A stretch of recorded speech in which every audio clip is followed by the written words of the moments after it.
fair use, and fair use. Hola YouTube, welcome back to another anime video, and today we'll be getting into how old man Yamamoto tried to do his big one, but it didn't go as planned against Yhwach, Yhwach. You should kill yourself. Yeah, GG's, I'm not saying that this whole video. So we'll just call this Dr. Like-em kids looking eye ninja the Quincy King. So this all starts with Captain Yamamoto chilling in his office, and then out of nowhere a couple of all white suit matching ninjas pull up on him, killing his assistant and talking mad-ish. You better have the right sciatica treatment this time. What the hell are you? Look, old man, we ain't here to play games. You know who we are. You can't tell by the drip? No, nigga, I can't tell by the drip. Damn near look like one of us. Which was in a rank car? Look here, Captain Cataracts. We ain't no damn Moran cars. We your biggest help and we back for blood. 5 days from now, you gonna be looking like this on the ground. Watch this. I won't even need to lay a finger on you, my apprentice. Well, Sasuke! Sasuke! Hold on, that name rings a bell. I think he should be right here. And they weren't lying, cause right there he was, because they proceeded to pike Sasuke's dead body to Yamamoto's wall. Captain Yamamoto wasted no time taking his comrade down, but these Quincy niggas ain't want the smoke like that. They got to dipping as soon as they seen Yamamoto take one step.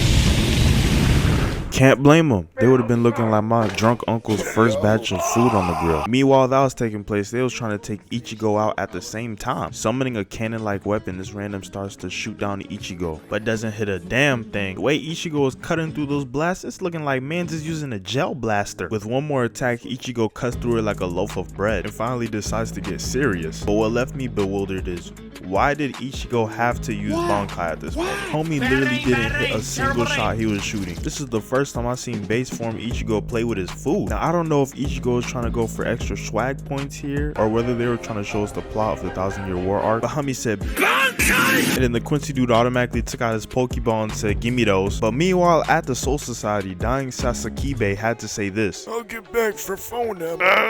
Oh shit, you're still alive? Yes! You just let me get jumped like that, master! Come on, quick, I didn't hear none of that. Before I go, I just have to let you know that they can steal Bankais. What? Fuck is that? That's a device that can steal Bankais, nigga, and yours is mine. Boot gang, nigga! Never try to steal my swag again, bum bitch! Well, A for effort for this random Quincy. Brody had no chance, but he still tried, so A for effort. Actually B, because this man got left looking like Two-Face and dipped out of there. If I'm looking like that, I'm finishing what I started, homie. After all that was revealed, the Quincy's regrouped, and before we can even see the Quincy King, these two started arguing. Oh shit, damn nigga, you touched the stove again? You sucked on a balloon again? We can run them hands to see who's really talking. Jumping in the argument, the Quincy King had to say something. And then boom, homie's hand just comes clean right off. And then the Quincy King is like, thought I done told y'all not to argue around my presence. In a matter of seconds, he has this man on his knees, pleading for his life. This is a tremendously bad look. Now, me personally, I'm the type of person that don't want to work under a boss. But if I had to pick a boss, it ain't gonna be this yahabaha looking at it. Homie got his arm sliced off clean just for arguing in front of the leader. I am good. You couldn't pay me enough to work under this man. Be looking like Bob from the Oblongs. I'm hard-headed. But it's your first time telling us this. Womp womp. First time this, second time this.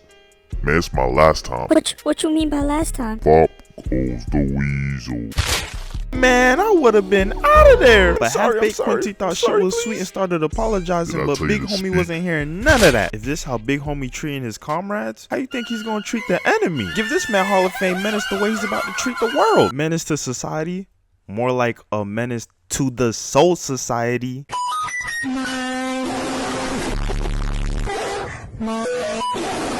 Y'all can't lie, that went hard, right? No? Okay. Shortly after that, Ichigo receives a boss call. Like he's working a 9 to 5, they're telling him to clock in 5 days. Since they know Ichigo's Bankai can't get stolen, they need him ASAP, no Rocky. But like every nigga on planet Earth, he will be late because he has business to take care of in Hueco Mundo. Meanwhile, that was taking place, Yamamoto was still standing in the same place overlooking Soul Society, like he Batman overlooking Gotham in this bit. And him and Mayuri start to argue over what just happened. Mayuri! How could you let this happen to the Soul Society? Oh man, the first person you blame is me? Duh! Aren't you captain of Squad 12? The squad that's tasked with being on cams? Well, it's hard to track niggas that can vanish in black mist at any time. You fool! This is your fault. You never played FNAF? Among Us? Damn idiot! Look, you're not gonna put this all on me. You incompetent, senile, old fart. You let your nightmare run free, now it's haunting your reality. This is all your fault. You let him live that day. He has a point. Where's Ichigo? Last thing I heard, he was stuck in Mundo. God damn it! 4 to 6 days later. Don't worry, ladies, I'll protect you. Really? Yeah, and after these bitch ass niggas don't pull up, you can come by my dojo and we can chill. The thing about these Quincy dudes is that they keep their word. They pulled up on terrorist timing. Numerous pillars of light destroying Sereitei in a matter of seconds. Had everybody and their mama outside. Now this is when I knew these Quincy niggas were coming different. Lieutenant Izuru comes up with his squad swords ready. Takes one look back and then boom, gets his whole right torso rearranged. This is the same man that was putting in work in the battle of Karakuro. Mans didn't even swing his sword yet and he's already dead. Seeing this, his homeboys weren't gonna let that slide, but they simultaneously get their heads caved in just for even trying. Last homie tries to turn around, but he immediately gets headshotted from this man's fingertip. It's the fact that he didn't even have to aim. Brody must have wall hacks on the way he hit that headshot without looking. As soon as I peeped meaningful characters were getting taken out, you know your boy had to worry about Rangiku. It'd be a shame to take her out with all them assets.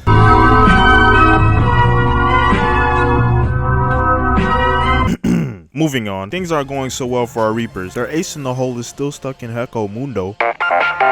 What's up? I'm busy, nigga. Nigga, please help me.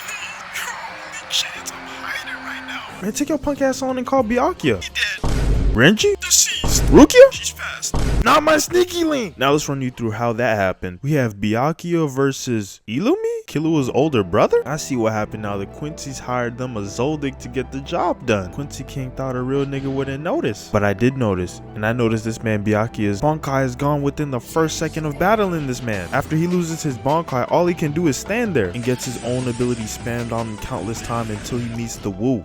Renji B&W Mans tries to save him but gets ultra drop kicked by this Nacho Libre looking at ninja. And then Rukia just turns her back on her opponent and gets hit from the back. Probably has to be one of the fastest squad wipes I've seen in Bleach. But speaking of squad wipes, other than Ichigo and Yamamoto, the only other person that was putting in work during the Sereitei invasion was my GOAT, Kenpachi. As the Quincy King in his second hand was just standing there. Kenpachi, like he always does, pulls up on timing. Man's just got done hunting down a trio. First dude could turn into a behemoth monkey that could scream ninjas' heads off. So Kenpachi just sliced him down the middle. Second guy had the XQC quirk. It took a lot of damage. I dropped him by accident, like an idiot. Bro, what the what?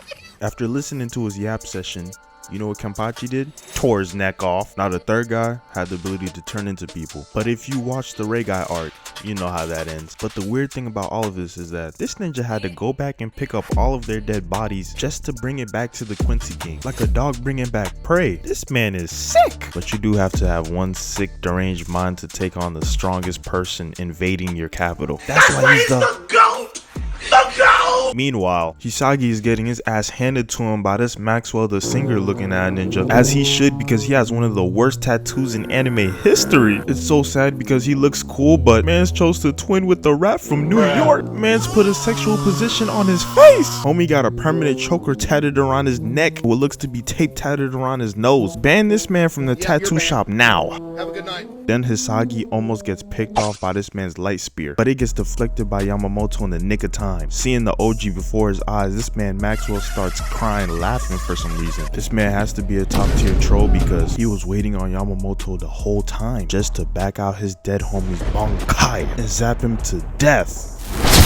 But I knew bro was cooked at this point when they started to show a backstory during him trying to fry Yamamoto. Please let me be your number 2, please. No, I'm not taking weak niggas begging on their knees. Fuck out of here, boy. Bet my Bankai will push your shit back farther than it is. Show me then, pussy. Well, time to go ball. What's your name? Sasakibe. Sasakibe. Dar, nigga. Huh? This one for you, Sasakibe. On my dead homie, may you burn in hell.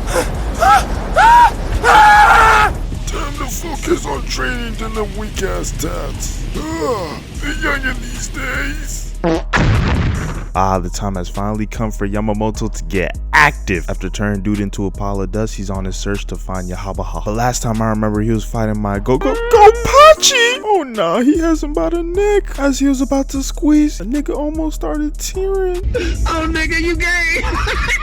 But Yamamoto pulls up in a blaze of fire. With the Quincy King's back turned for a second, he already rescued Kenpachi. Then turned back and says, I'm about to do my big one. with that fiery pull up and that wrinkly old stare, shit would have had me in shambles. But these Quincy niggas are D1 thugs. Because after peeping that entrance, they still try to jump this man. With an explosion from his sword, he dropped all three of these niggas like flies. Returning his attention back to Yhwach, he quickly slashes his arm. But he's like, I ate that shit. The OG wastes no time in trying to go for his head this time, but gets kicked back on top of the roof. Yhwach lands like Superman and throws shingles at OG. But with his old man breath, it comes back kicking, stunning Yhwach for a second, giving OG a chance to hit him back. And with no time wasted, OG powers up with an attack from behind, which makes Yhwach pull out his sword and have to become Noah to part the sea of fire. With Yhwach's fire-splitting sword out now, things are getting serious. All of a sudden, the Soul Society turned on light mode, and now it's dried in the Sahara Desert. Shit has niggas dying for thirst at this point. It's even cracking niggas' lips out here. This is all happening because Yamamoto got serious and used his Bankai. I see why he didn't use it against Aizen. This nigga's Bankai is a catastrophic event. Speaking on OG's Bankai, some of y'all might be like, this is it? This raggedy burnt ass blade? Now if you are thinking like this, let me educate you. Now the blade does look like a rusty old machete got pulled out of a house fire, but the real reason it has this look is because it sealed up all the flames within this man to make it the ultimate weapon. So at this point, whatever it touches is cooked. Scratch that. Disintegrated. Wasting no time, Yamamoto dashes, going for an overhead strike, but the Quincy King does a step back, causing a moon-sized crater to appear, destroying the ground beneath them. Now that they're both in the air, Quincy King starts spamming rocks just to keep this man away from him. OG's still on his ass though, but he gets kicked back and they both land on the roof. The way Yhwach was dodging them hits signed this man up for a professional tag.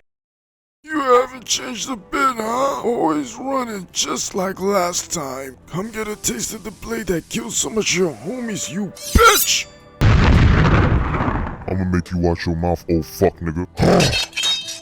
What the fuck? You really brought me out of retirement just to play Duck Duck Goose, nigga. I remember the day I let your sorry ass live, but you had to come back on some bullshit. So today is the day I put an end to you once and for all. Man, keep your ass back. Miss me with that. Shit, give me a breather, nigga. Ultimate Quincy shield. Watch out now, this is a move only Quincy's can get through. Oh, really? Say less. What you doing? You ready to see some old friends, huh? You said only Quincy's allowed, so I brought your dead homies. How the fuck?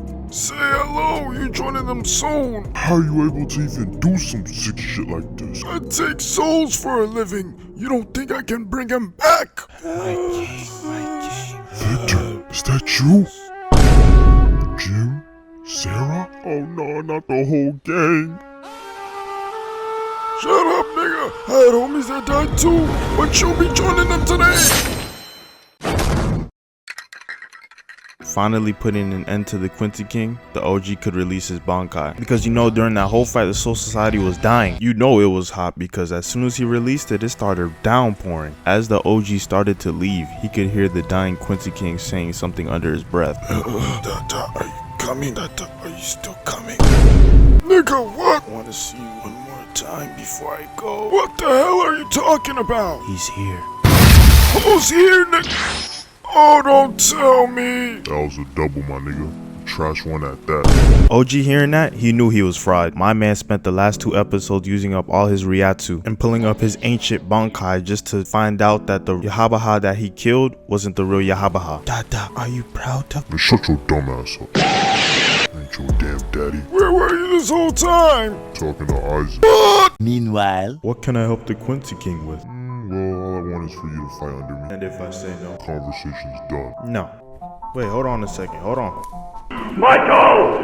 Don't leave me here! After the Quincy King told OG what happened, OG tries to bring out his Bankai to stop him, but he gets sucked away in a matter of seconds. At this point, OG been cooking, but now he's the one that's cooked. As Yhwach takes his sword from the ground like it's Excalibur, My man Yamamoto stands there accepting his defeat. This is for all my dead homies. Fuck, nigga. Your time has come. And this is the point where the OG became a meme.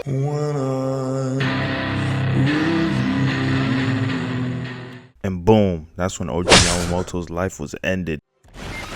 And the disrespect Yhwach had to show him after he died. This ninja cut the hand that was holding the sword off and pulled a Doflamingo and put his dirty ass feet on this man's head and decides to do his signature blast to leave this man with no body to get buried.